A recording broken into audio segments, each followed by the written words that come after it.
Makanya Mbah Mun tuh kalau guyon itu lucu. Aku iku sakake ambek wong desa sing mlebu swarga. Saya dulu eskal mlebu swarga kok disakeni. Akhirnya beliau memberi penjelasan. Wong desa iku roe pakanan enak, iku mau kopi mbek uduk. Lah swarga iku mau nuruti sing dikarepno.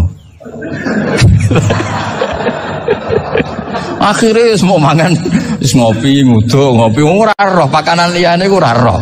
Nasi mandi yo ora roh, pizza yo ora roh apa-apa. Terus saya bilang, wah lah niku nak nganti selera tentang wanita cantik. Iku juga sederhana. Rontok pesek ya wis cantik, rontok ireng ya wis. Apa bidadarinya seperti itu karena saking enggak pengalamannya. Jadi surga itu kan nuruti apa yang diinginkan. Kira-kira keinginan orang kampung kalau di surga itu apa coba? Makanan apa coba? Ya nak senengnya ketemel gemblong gitu. Nah, artinya malaikat lebih suka nangani surganya orang-orang kampung timbang Pak Rektor. Ini sudah ribet ini. Makanan apa saja sudah harus dicoba. Ya. Terus kalau di mall tahu orang macam-macam, seleranya macam-macam pasti itu. Enak mana kalau sampai jadi malaikat pelayan surga? Suka ngelayani orang kampung apa yang orang kota? Orang kampung kan? Jadi banyak orang yang poligami. Kalau ditanya alasannya gitu, istri satu ya cerewet, dua ya cerewet, mendingan 4 katanya. Ya banyak ya gitu. Tapi ada yang kebalikan, istri satu cerewet saja hampir jantungan, apalagi 4, tinggal matinya kan gitu. Itu semua yang menggerakkan itu kalimat. Kalimat itu satu pegangan. Banyak orang loh yang nggak ingin jadi rektor tuh banyak loh Pak Bejo. Jangan kira semua dosen ingin jadi rektor. Melihat rektor sibuk rapat mempertahankan reputasi Unisula terus sering pegang kepala. Ngapain repot-repot? Jadi tukang sapu aja dapat gaji, ngopi, rokokan selesai. Bodoh amat. Jadi rektor mikir orang banyak. Banyak loh orang yang nggak ingin jadi presiden tuh banyak. Karena ngopi nyaman, nggak ada yang ganggu. Mau tidur sampai jam 9 siang juga nggak ada yang ganggu. Sehingga mereka melihat pegawai negeri itu gak keren, orang kok diatur jam, disiplin. Itu memang cara Allah membagi rahmat. Mau kamu apakan coba? Cara syukurnya dia seperti itu. Bapak saya dulu tuh sering ngajarin saya, diajak jalan-jalan pagi-pagi. Melihat orang ngopi, makan uduk itu bapak seneng. Kok enak jadi wong apa? Ngene esuk-esuk nyemak bocah kesel kabeh kono enak ngopi rokokan. Bapak kadang iri sama orang awam itu iri. Sudah gitu berharap masuk surga kan enak sudah gitu. Tahu-tahu mati, tidak tahu ke surga apa ke neraka ya tidak tahu. Jadi nah, orang dulu itu orang yang bisa mensederhanakan dunia. Sehingga ya sudah cara bahagia. Makanya saya alhamdulillah saya ini kerjasama sama UII sama beberapa kampus. Memang amdan itu sengaja. Kampus itu ya punya sistem yang nggak bisa mewakili sistem kiai. Kiai juga punya sistem yang nggak terwakili oleh kampus juga sebaliknya saling melengkapi. Saya sering ketemu rektor UII, rektor kampus-kampus Islam. Mereka cerita, Gus pendidikan pondok harusnya dimodernkan gini-gini. Saya bilang, kalau pondok modern kayak kampus itu nanti saya ketemu Allah tidak bisa jawab. Kenapa Gus? Saya beri contoh gini. Kalau misalnya perempuan perawan lah atau apa saja namanya perempuan mau tanya tentang menstruasi atau haid. Kalau semuanya sistem kampus dia harus kuliah dulu. Registrasi dulu, kuliah dulu, bayar dulu dan dapat jawabannya nunggu mata kuliah pas itu. Bandingkan kalau sistem pondok, saya tuh sering ke pasar sama anak saya dicegat sama ibu-ibu. Gus, anak saya ngalami gini-gini, keluar darah terus menerus, nggak 6 hari tapi 1 bulan penuh. Itu hukumnya apa Gus ya? Nanti saya mau sowan ke jenengan. Nggak usah sowan di sini aja. Ya sudah, sebelum mengeluarkan darah yang rutin seperti itu biasanya haidnya berapa hari? 6 hari ya sudah ikut yang 6 hari, yang lainnya istighatsah. Ngoten tok Gus ya udah ya. Begitu terus di masalah udhiyah Pak. Ya coba kalau semuanya pakai sistem kampus, daftar dulu, bayar dulu. Jadi ini nggak ada jawabannya, nunggu mata kuliah itu baru dapat jawaban. Itu biasa nggak sholat bertahun-tahun karena belum ada jawaban tentang itu.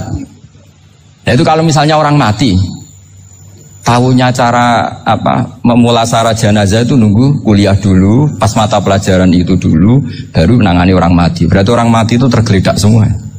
Tapi kalau kiai kan enggak, kesini orang mati terbakar, kalau dimandiin malah badannya copot-copot, itu gimana hukumnya? Ini ada orang mati Gus Kendat, ini disolati apa enggak? Ada orang mati apa itu oplosan ya Kak. Itu disolatin enggak? Saya sering ditanya gitu. Gak usah registrasi Pak Rektor. Gak usah registrasi, gak usah daftar, gak usah seminar. Makanya kalau orang kampus wani kiai itu ya kualat tenang gitu. Karena ini yang on time ya. Tapi pondok seperti saya ya ikrar seikrar-ikrarnya. Pentingnya kampus karena melatih efisiensi waktu, disiplin, tata kelola manajemen sehingga kita ya hormat. Tapi tadi kita harus saling melengkapi sehingga saya tunjukkan ke publik bahwa saya hormat sekali sama polisi, sama tentara. Coba kita bisa apa ngadepi bandar narkoba kalau tidak polisi? Bisa apa coba menjaga NKRI kalau nggak tentara? Begitu juga ya sudahlah kita memang fa'inayadawahi ma'al jamaah, kita berkah itu kalau bersama-sama. Tidak bisa kita sendiri. Nah lalu orang kayak saya itu ya beberapa kali sebetulnya saya itu ditawanin jadi dokter honoris causa apa. Kekhawatiran saya satu Pak Bejo, takut pas gak punya uang. Itu dokter gak ada duit kan gak pantas gitu. Jadi repot gitu, daripada beban lah sudah lah, gak usah dokter. Jadi kalau gak punya uang ya pantas, terus kalau ngebis ya pantas. Suatu saat kalau mati gak ada yang hadir ya pantas, enggak dokter gitu. Kalau sudah dokter kok masuk neraka, kayaknya apalagi rektor kampus Islam kok masuk neraka itu kan kok kayak agak pas itu. Misalnya rektor Unisiola ditanya Mungkar Nakir nggak bisa kan kayak gimana gitu. Makanya harus sering ngaji saya supaya agak malu di depan Mungkar Nakir. Masa rektor ditanya Mungkar Nakir nggak bisa. Harus berani bentak. Ini saya rektor loh Pak Mungkar Nakir. Masa kalau wali-wali dulu berani. Masyhur di cerita wali-wali ditanya marabbuka manabuka, saya ini guru tauhid. Kok kamu tanya marabbuka manabuka yang ngelotok? Kok kamu tidak pernah ngaji enak aja tanya. Jadi wali-wali itu ya rileks ngadepi mungkin. Saya yakin rileks wali di Bang Pak Rektor, saya yakin itu. Karena wali itu lebih dekat Allah. Sehingga orang dulu itu saya ulang lagi ya, ada satu kearifan namanya hidup itu apa? Hidup itu adalah cari sebanyak mungkin supaya hidup itu tidak tergantung pada banyak hal. Sehingga misalnya cara berpikir orang-orang modern itu sebenarnya banyak orang-orang ilmuwannya nggak ngagumi Amerika. Bukan karena angkuh ndak. Untuk mempertahankan kebesaran negara sebesar itu, kebutuhan listriknya besar, kebutuhan tentaranya besar, kebutuhan apa? Sementara negara kayak Venezuela atau Swiss kebutuhannya ada banyak. Pertanyaannya, yang tergantung dengan banyak hal sama yang tidak tergantung banyak hal itu pinter mana? Kalau dibalik pertanyaannya gitu, negara-negara maju itu tidak keren kalau dibalik pertanyaannya. Orang yang untuk mempertahankan eksistensinya banyak, butuh banyak hal dengan yang tidak butuh banyak hal, itu pinter mana? Orang yang bahagianya nunggu jadi dokter, nunggu jadi kiai besar, kiai viral, dengan orang yang bahagia cukup dengan ngopi, itu pinter mana? Tapi kalau dibalik pertanyaannya, orang yang tahunya nikmat hanya kopi dengan nikmat yang banyak, pinter mana? Makanya Mbah Mun itu kalau guyon itu lucu. Aku iku saake ambek wong desa sing mlebu swarga. Saya dulu eskal mlebu swarga kok disakeni. Akhirnya beliau memberi penjelasan. Wong desa iku roe pakanan enak, iku mau kopi mbek uduk. Lah swarga iku mau nuruti sing dikarepno. Akhirnya semua mangan wis ngopi, nguduk, ngopi ora roh, pakanan liyane ku ora roh. Nasi mandi yo ora roh, pizza yo ora roh apa-apa. Terus saya bilang, wah, lah niku nak nganti selera tentang wanita cantik. Iku juga sederhana. Rodok pesek ya wis cantik, rodok ireng ya wis. Apa bidadarinya seperti itu karena saking enggak pengalamannya. Jadi surga itu kan nuruti apa yang diinginkan. Kira-kira keinginan orang kampung kalau di surga itu apa coba? Makanan apa coba? Ya, nak senangnya ketemel gemblong gitu. Artinya malaikat lebih suka nangani surganya orang-orang kampung di Bang Pak Rektor. Ini sudah ribet ini. Makanan apa saja sudah harus dicoba. Ya. Terus kalau di mall tahu orang macam-macam, seleranya macam-macam pasti itu. Enak mana kalau sampai jadi malaikat pelayan surga? Suka ngelayani orang kampung apa yang orang kota? Orang kampung kan? Jadi ya itu guyon tapi itu menjadi pikiran kita bahwa orang yang banyak kebutuhan itu sebetulnya banyak kebodohannya karena menggantungkan kebahagiaannya dengan banyak hal. Makanya Imam Syafi'i ngendikan istighna itu apa? Al istighna anis sya'labi. Yang dikatakan kecukupan adalah berusaha sebanyak mungkin banyak hal tidak kamu butuhkan. Bukan memenuhi semua kebutuhan kamu, karena nafsu kamu ini tidak ada batasnya gitu. Kalau kamu penuhin nggak akan selesai. Itu ada perempuan yang kurang cantik itu minta doa saya, Gus doain suami saya kaya, terus tak guyonin, terus nggak minta. Kalau suami kamu kaya, yang pertama dirubah itu apa? Rumah supaya rumah saya bagus. Kedua apa? Mobil supaya mobil saya bagus. Nanti yang dievaluasi itu kamu. Mobil bagus, Alphard, rumah mewah, istrinya kamu. Pasti itu dievaluasi. Langsung nggak usah sudah gini aja kan. Jadi pertama yang dievaluasi itu kaya itu, coba kalau suami kaya itu yang dievaluasi pertama rumah ya, rumah ganti. Setelah itu apa? Mobil. Kira-kira berikutnya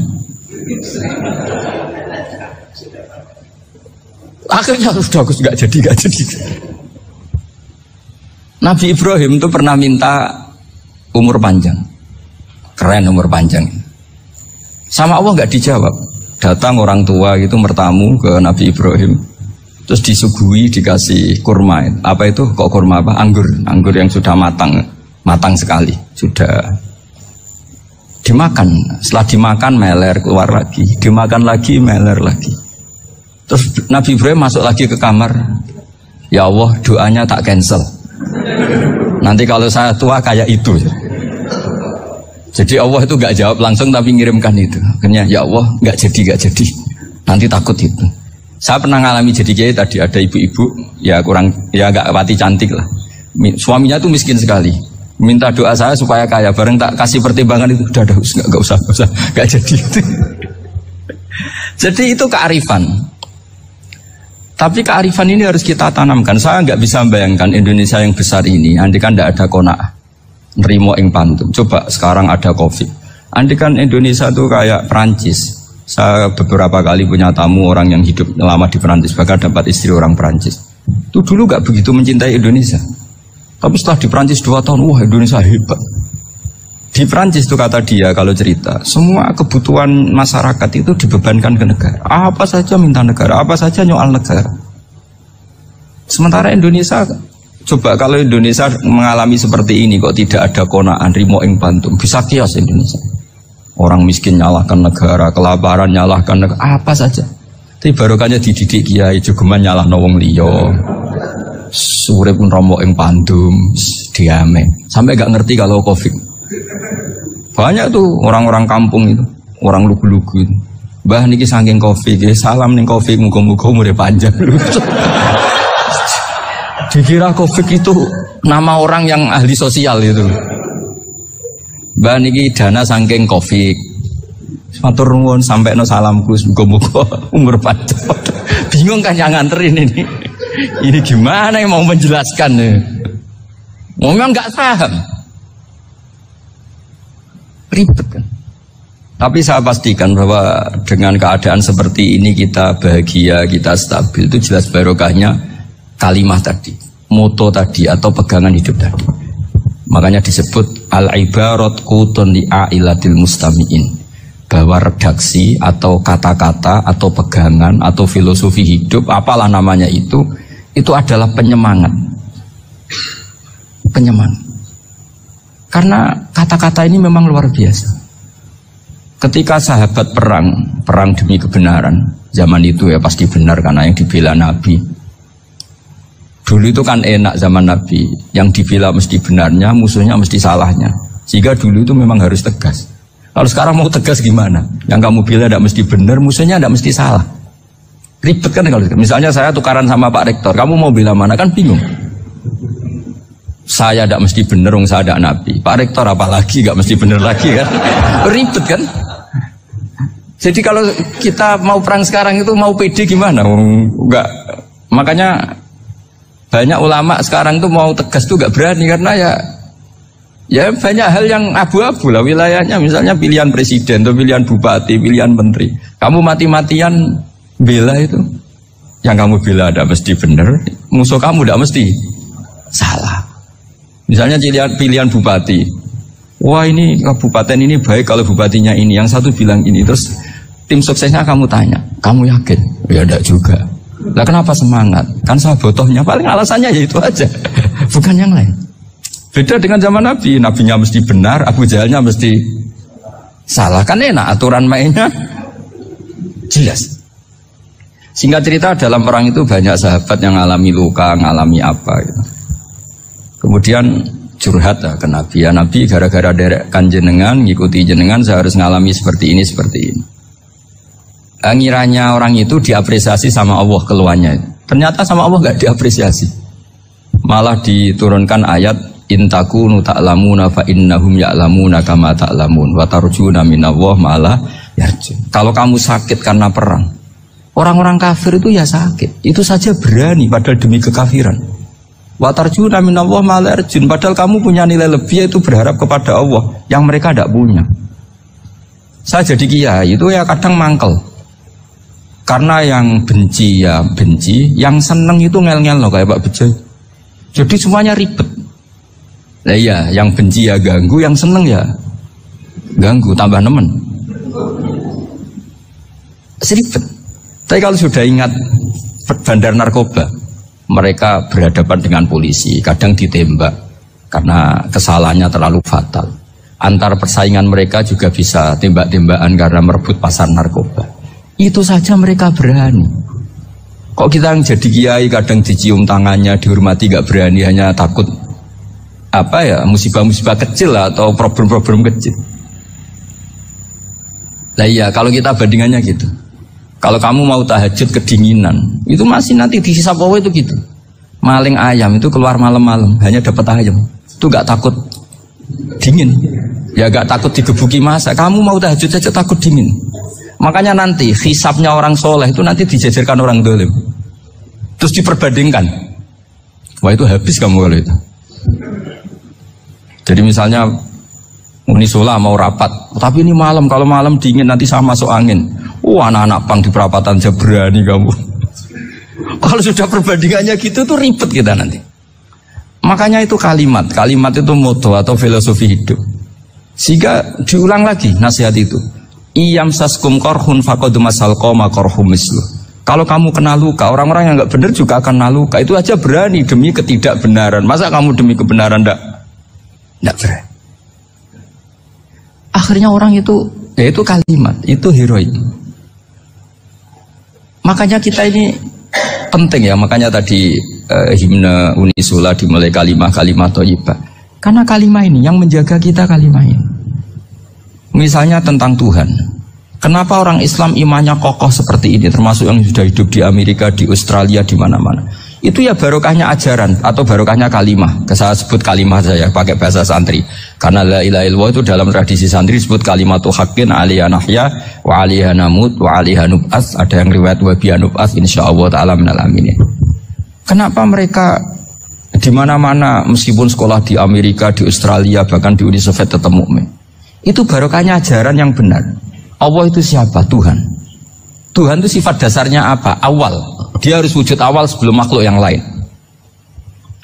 Sehingga ketika ada negara yang maju, yang tertib, manajemennya tertib, masyarakatnya makmur, tapi punya Tuhan yang tidak seperti itu, tidak awal, itu sudah gak nyaman. Karena ndaklah keren Tuhan saya, karena Tuhan saya itu al-awal, zat yang pertama. Tuhan saya keren lah, zat yang gak mati. Tuhan yang gak mati, yang gak pernah mengalami kematian.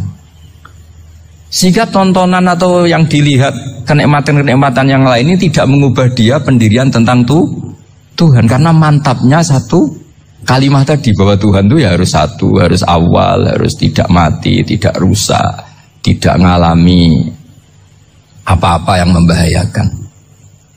Sehingga ketika ditawarin Tuhan yang lain, meskipun menjanjikan secara finansial atau kemakmuran, mereka gak tertarik.